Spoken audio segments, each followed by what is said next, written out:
우리 모두 뭐랄까 흠집 하나 없이 완벽한 관계를 꿈꾸곤 하잖아요. 마치 깨지지 않는 아름다운 백자처럼요. 그런데 만약에 바로 그 완벽함에 대한 환상이 오히려 우리를 더 힘들게 만든다면 어떨까요? 오늘 임상심리 전문가 김선희님의 통찰을 바탕으로 관계의 진짜 모습에 대해 한번 깊이 들여다보겠습니다. 자, 시작부터 정말 강렬한 문장이죠. 모든 부부관계는 다 망가진다. 아니, 방금 전 우리가 생각했던 그 완벽한 도자기 이미지랑은 완전히 반대잖아요. 이게 대체 무슨 말일까요? 이 충격적인 선언이 바로 오늘 우리가 함께 파헤쳐볼 이야기의 핵심입니다. 자, 그럼 먼저 우리가 왜 그렇게 완벽한 관계를 갈망하는지 그 뿌리부터 한번 살펴볼게요. 바로 부부는 하나다 라는 아주 강력한 믿음, 이 신화에 대한 이야기입니다.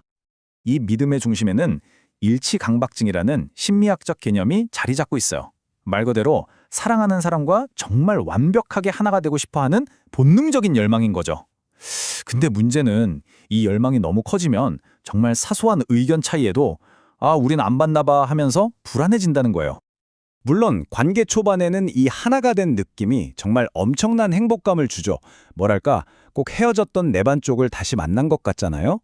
그런데 바로 여기서부터 문제가 시작될 수 있다는 겁니다. 왜냐하면 우리는 완벽하게 하나라는 환상이 크면 클수록 아주 작은 다름도 마치 큰 배신처럼 느껴지게 되거든요. 자, 그럼 이제 모든 관계가 반드시 마주하게 되는 그 순간으로 넘어가 보겠습니다.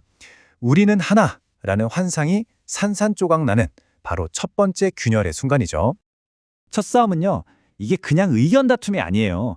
우리는 하나라고 믿었던 관계의 핵심이 와르르 무너지는 위기 상황인 거죠. 정말 단단하다고 믿었던 유리그릇에 쩍하고 금이 가는 것처럼 우리가 하나가 아니었구나 하는 그 진실과 정면으로 딱 마주하게 되는 아주 충격적인 경험입니다. 그리고 이 균열은요, 보통 정말 사소한 데서부터 시작돼요. 오늘 저녁 뭐 먹을지, TV 채널 뭘 볼지 이런 것들이요. 그런데 이 작은 틈들을 그냥 내버려두면 어떻게 될까요?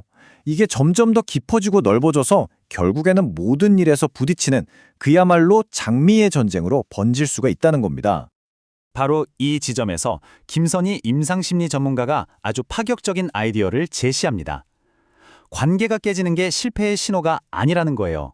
오히려 모든 관계가 성장하기 위해서 반드시 필수적으로 거쳐야만 하는 과정이라는 거죠. 그러니까 이 진실을 받아들이는 게 정말 중요해요. 나도 망가질 수 있고 당신도 망가질 수 있다. 우리 둘 다 완벽하지 않다는 사실을 인정하는 거죠. 그리고 나는 특별한 사람이어야 해 라는 기대를 살짝 내려놓는 거예요. 바로 여기서부터 관계의 진정한 성숙 그리고 자유가 시작된다는 겁니다. 물론 그렇다고 모든 균열이 다 건강한 건 절대 아니죠. 지금 보시는 이 8가지 신호는 단순한 다툼이 아니라 관계를 파괴하는 아주 위험한 패턴이에요. 예를 들어 싸움이 시작되자마자 걷잡을 수 없이 막 격해진다거나 상대의 인격 자체를 공격한다거나 심지어 한쪽이 상대에게 공포감을 느낀다면 이건 더 이상 싸움이 아니죠. 우리 관계를 즉시 점검해야 한다는 아주 강력한 경고등이라고 생각해야 합니다. 관계를 위해서 나를 내어주는 방식도 한번 생각해 볼 필요가 있어요. 희생과 헌신, 이 두 단어가 되게 비슷해 보이지만 사실은 완전히 다르거든요. 희생은 나를 완전히 다 태워서 결국 원망만 남게 하지만 헌신은 나 자신을 지키면서 상대를 돕는 거예요. 그래서 서로에게 고마움과 더 깊은 유대감을 만들어주죠. 자, 그럼 이제 문제점들을 살펴봤으니 해결책으로 한번 넘어가 볼까요? 어차피 관계가 깨지는 게 필연적이라면 우리에게 진짜 필요한 건 잘 회복하는 기술이겠죠? 파괴적인 싸움을 생산적인 대화로 바꾸는 구체적인 방법들 지금부터 알아보겠습니다. 이게 바로 건설적으로 싸우기 위한 10가지 원칙 중 일부인데요. 첫 번째, 이게 정말 싸울 만한 일인지 먼저 생각해 보는 거예요. 그리고 싸우기로 했다면 비난부터 하는 게 아니라 나는 이렇게 느껴 라고 내 감정과 바람을 먼저 이야기하는 거죠. 이게 정말 핵심이에요. 꼭 기억하세요. 상대방이 아니라 문제를 함께 공격하는 겁니다. 이 태도가 모든 것의 기본이에요. 그리고 싸움은 짧고 굵게 15분을 넘기지 않는 게 좋아요. 길어질수록 감정만 상하잖아요.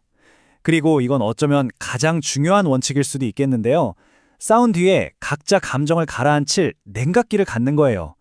어설프게 미안해하고 문제를 덮어버리는 게 아니라 충분히 생각한 다음에 진짜 화해를 시도하는 것. 이게 관계를 훨씬 더 단단하게 만들어줍니다. 결국 이 모든 원칙의 목표는 딱 하나예요. 싸움에서 이기는 게 아니라는 거. 내 마음을 상대에게 정확하게 전달하고 둘이 함께 이 문제를 해결하는 것. 싸움은 전투가 아니라 소통의 또 다른 방식이 되어야 하는 거죠. 자, 이제 우리 이야기의 마지막 장으로 넘어왔습니다. 한번 깨졌다가 다시 붙여진 관계가 어떻게 한 번도 깨지지 않은 관계보다 더 강하고 아름다워질 수 있는지 그 비밀을 한번 들여다볼게요. 저자가 이런 개인적인 일화를 하나 소개해 주는데요. 추운 겨울날 어린 딸이 엄마를 생각하면서 붕어빵 2개를 사온 거예요. 이 작은 행동이 왜 그렇게 큰 감동을 줬을까요? 맞아요.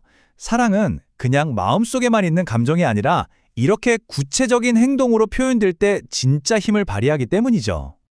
네, 사랑은 정말 행동이에요. 여기 정원처럼 말이죠. 아름다운 꽃밭도 그냥 내버려두면 잡초만 무성해지잖아요. 관계도 똑같아요. 아플 때 옆에서 간호해주고 배고플 때 밥 한 끼 차려주는 그런 일상의 작은 행동들이 모여서 사랑이라는 꽃을 피우는 겁니다. 그리고 이 회복의 과정에서 절대로 빼놓을 수 없는 게 있죠. 바로 용서입니다. 그런데 여기서 말하는 용서는요. 그래, 내가 너를 용서해 줄게 하는 식의 도덕적인 우월감이 아니에요. 그보다는 과거의 상처로부터 나 자신을 자유롭게 해주는 어떻게 보면 가장 나를 위한 행위라고 할 수 있습니다. 자, 이 두 그릇의 차이가 보이세요? 왼쪽은 흠 하나 없이 완벽한 그릇이고 오른쪽은 깨진 조각들을 금으로 이어 붙인 그릇이에요. 일본의 킨츠기라는 예술인데요. 한 번 깨졌다가 더 단단하고 아름답게 복원된 관계는 바로 이 상처를 통해서 자신만의 역사와 깊이를 갖게 되는 겁니다. 흉터가 오히려 가장 자랑스러운 무늬가 되는 거죠. 그렇다면 이렇게 아름답지만 불완전한 관계를 앞으로 어떻게 계속 유지해 나갈 수 있을까요? 마지막으로 우리가 일상에서 실천할 수 있는 관계의 기술들을 딱 정리해 보겠습니다. 핵심은 딱 4가지 습관이에요. 첫째, 맹목적으로 믿기보다 상황에 맞게 신뢰를 조절하는 것. 둘째, 판단하지 않고 귀 기울여 들어주는 것. 셋째, 우리에겐 각자의 공간이 필요하다는 걸 인정하는 것. 그리고 마지막으로 때로는 침묵이 더 지혜로운 소통일 수 있다는 걸 아는 것. 이 4가지를 꾸준히 연습하는 게 바로 관계를 예술로 만드는 과정입니다. 오늘 우리는 관계의 완벽함이라는 환상을 넘어서 깨지고 다시 붙여지는 그 과정 속에서 더 깊은 아름다움을 발견하는 여정을 함께 해봤습니다. 마지막으로 여러분께 이 질문을 던져보고 싶네요. 여러분의 삶에 있는 어떤 균열이 또 어떤 상처가 금으로 메워져서 가장 아름다운 분위기가 될 수 있을까요?